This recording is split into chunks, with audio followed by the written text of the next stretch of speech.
Hey everyone, I am Brian, Run Reviewer or Run Bry on Instagram. That's instagram.com, RUNBRY. And today I'm going to be reviewing the Nike Vomero Premium recovery shoes is what I'd call them, which is one of Nike's latest high stack everyday shoe. And also I'm going to compare it to the Adidas Evo SL. Now, if you like this content, don't forget to like and subscribe. If you've got any questions or comments, please, put some feedback in the comments. I try and respond to every single comment. And without further ado, let's get started. So I'm going to put on my cap here and we're going to go through these two pairs of shoes here. So we've got the Nike Vomero Premiums in the latest colorway, which are what they call like the dark green colorway. And I'm going to give you some feedback comparing it to the Adidas Evo SL. So a little bit more about me. I am a marathon runner. I run pretty much a marathon every week. I've done 31 marathons so far this year. I do my 32nd marathon this weekend in Shanghai, China, and I've got a bunch more in Singapore, Penang and Chiang Mai, and potentially more to go as well. I've got a few others booked. I'm not sure whether I'm going to do them. So for me, in terms of my running journey, and what's important for me is I need to have a really good race shoe that's going to give me the performance. You can check some of my other reviews, but then after doing my marathon every weekend, I need a shoe which is going to cover me for the next few days and my training leading up to my next race. And because I travel with a carry-on, I don't have the pleasure of having multiple pairs of shoes versus being at home all the time. So I need to be very deliberate about what shoes I have. And now today, my super duper favorite shoe is the Nike Vomero Premium, and I'm going to tell you why I like it more than the Adidas Evo SL. And the reason I like it more, and you can see the shoe here, is the recovery aspect of the shoe. This shoe is like no other shoe you've ever tried in your entire life. I have friends who put this on and I just have to pick up their jaw off the ground. I first found out about this shoe in Berlin in September 2025. I went to the Nike pop-up in Kudamm in West Berlin. It is an area called the Area 72 where they have some Nike experts who come in, they review your running gait, how you're running, and they then recommend shoes to you, and their system recommends shoes to you based on your running form or adjustments to your particular running form as well. And they had asked me to try these shoes on, and I just have to say I was absolutely gobsmacked. Granted, it was a day after the Berlin Marathon, so it was exactly the shoe I was looking for as well. A little bit more about my running form is I've had some gluteus medius injuries, which is the outer side of your hip. The actual pain results from an injury to your gluteus maximus, so your bottom, but that muscle spins all the way around your body. And so the pain point is around your outer hip, but the actual origination comes from your gluteus maximus. And the result of that injury is because I was doing way too much hip movement. When I was running, my arms were going like left and right as opposed to up and down. And that, as a result, causes a little bit more hip movement for me, which then pulls that gluteus medius muscle more. So I have to be a little bit more cautious. And they also said I was overstriding a little bit, but my cadence was good. So I was taking enough steps, but I was kind of jumping a little bit more forward than what I needed to when I did do my races. They had recommended these shoes. I tried them on. The number one thing you'll notice about these shoes immediately is a massive stack height. This stack height here is 2 inches high, so it would be about 5.5 centimeters, which is a super high stack height shoe, and it contains 2 pieces of this Air Zoom foam from Nike. And this Air Zoom foam and this technology is a similar technology that they're using in their Alpha Fly 3 racing shoes today.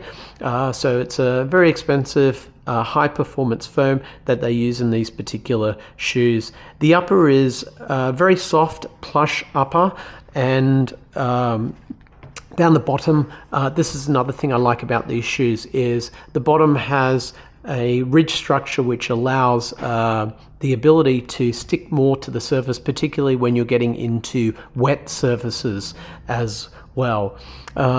The weight of these shoes is one of the big issues. Each of these shoes, so I'm in a men's US size 11, these shoes weigh like 450 grams each. So you're literally wearing 1 kilo, carrying 2 bricks, weighing a total of 1 kilo when you're running. If you compare that to some of these other shoes today on the market, such as the Puma Fast R3s, these shoes weigh like less than 200 grams. So, you know, we're heading into like a third the weight of these shoes here. So, you know, whilst I use these for racing, I'm not trying to break any land speed records or anything with these shoes. The purpose of these shoes is recovery, recovery, recovery. It's pretty much like cycling without having to cycle with these shoes. So it gives you the movement of your legs whilst giving you the cushioning and the protection you need. I also found I have wide feet. These shoes have zero issues for me in terms of lost toenails or damage. My toenails are very, very tender post race, and you know that's how you create more damage when you start running. You know, in the few days after you've done a marathon. These shoes, absolutely no problem. I do have problems with my previous recovery shoes, which were the New Balance 1080 V14s.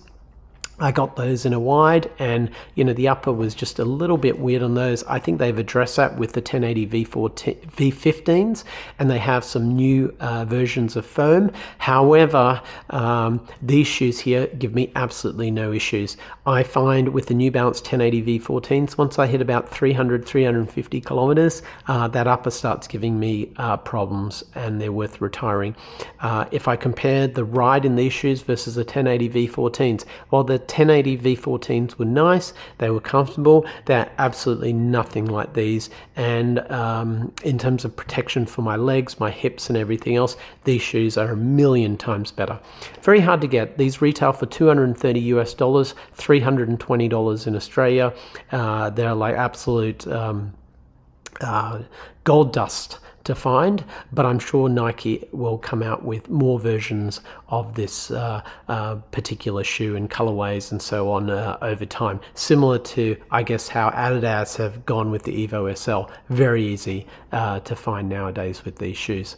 So obviously my other comparison shoe would be the Asics Superblast. I don't have a pair here today. I've done many miles in the Superblast. I would say at least 3,000 kilometers. I've gone through multiple pairs of those shoes. It's been my staple daily trainer shoe. However, I find the upper on the Superblast 2 a little bit narrow for my feet, and I tend to lose a few toenails, and it can cause damage if I haven't properly locked it down. I did in January the Cadbury Marathon in Hobart. I came back and I did a 10K race. I did the Cadbury Marathon in about a 3:20, 3 hours 20. I then did my 10K race in about a 42, 43 minute time. Went a little bit aggressive for a 51-year-old. You know, I'm still trying to catch up to the 10-year-olds or whatever, but I lost some toenails pretty bad with that because I hadn't locked it down properly. I would not have had those issues with the Nike Vomero Premiums, but it would have been very hard for me to run fast in those. The Superblast were a lot more damaging. I think if I was to do a long distance run, the Superblast 2s are very good shoes. I actually prefer the Superblast ones more. I find the base of the Superblast ones last more than the Superblast 2, where the foam chews up a little bit more. However, you know, this is the hottest daily trainer of 2025, the Adidas Evo SL, not the Pro, the Adidas Adizero Evo SL. And the reason why this shoe is so popular is, number one, the price. The price is $150 US. It's about 240 Australian dollars. You know, so it's not as expensive as the Superblast 2. And it's certainly not as expensive as the $320 or $230 US Vomero Premium. This foam on the bottom of the Evo SL is the same Light Strike Pro foam, or a similar formulation to the Adios Pro 4. This is the Adios Pro 4 here, you can see here. And you know, very powerful in terms of its ability to give you responsiveness and so on. It's a real fun ride, this shoe, and it served me very well, but I'm not sure I would want to use this for more than say 15 kilometers, because it does tend to give me some knee issues when I clock this shoe at around about 500 to 600 kilometers. That's when I start having some left knee issues with this particular shoe. But it's such a fun ride. You can't help but not want to go out and keep running in this particular shoe. And it's also a very stylish, very sexy looking shoe. This colorway, hard to get, available in Japan and some parts of Europe. I was able to get it from Novel Ship. It wasn't cheap, but I love this particular colorway. It looks almost Boston-esque with the navy blue, the yellow, and so on, and then obviously that foam. But for me, my regular training regime is going to be these for my race day shoes, my Puma Farstar Nitro 3s, followed by my Nike Vomero Premiums. I hope you like this content today. My name is Brian. I am Run Reviewer on YouTube, or Runbry, R-U-N-B-R-Y, on Instagram. If you like this content today, like and subscribe, add some comments, tell me what you think, and yeah, just keep in touch and follow my marathon journey. Cheers and have a great day. Bye.